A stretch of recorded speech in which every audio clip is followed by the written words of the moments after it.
আজ সকাল সকাল আকাশটা খুব পরিষ্কার ছিল। ওয়েদারটা ভালো থাকায় দুজনে মিলে প্ল্যান করলাম যে আজ কোথা থেকে ঘুরে আসি। তো যেমন কথা তেমন কাজ।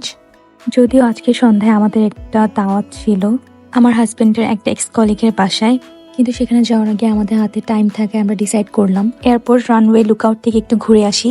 সেখান থেকে এয়ারক্রাফট টেক অফ আর ল্যান্ডিং খুব ক্লিয়ারলি দেখা যায়। তো যেতে যেতে আমাদের অনেকটা সময় লেগে গেছে, কারণ রাস্তায় অনেক জ্যাম ছিল।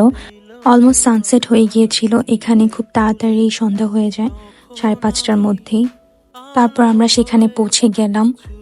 আমি এবং আমার হাজবেন্ড দুজনেই এভিয়েশন ইন্ডাস্ট্রিতে কাজ করেছি, তাই এরোপ্লেনের প্রতি আমাদের দুজনের খুব ফ্যাসিনেশন কাজ করে।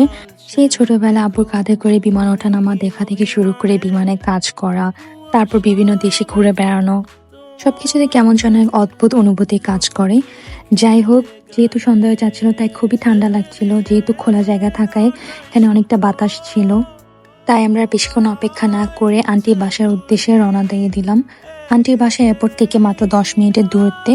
তো আমরা অন দ্য ওয়ে একটু থেমে আন্টির জন্য কিছু নেয়ার উদ্দেশ্যে নেমে গেলাম। তো আমরা সেখান থেকে আন্টির পছন্দের কুকিজ আর কাপকেকস নিয়ে নিলাম।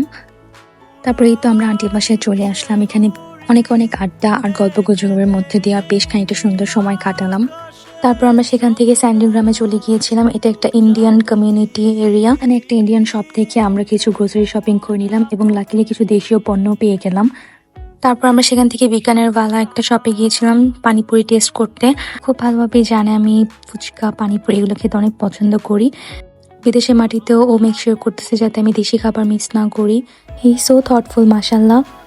আমি ওকেও একটা মেক করে দিলাম টেস্ট করার জন্য, and he liked it. So thanks for watching. Allah Hafiz.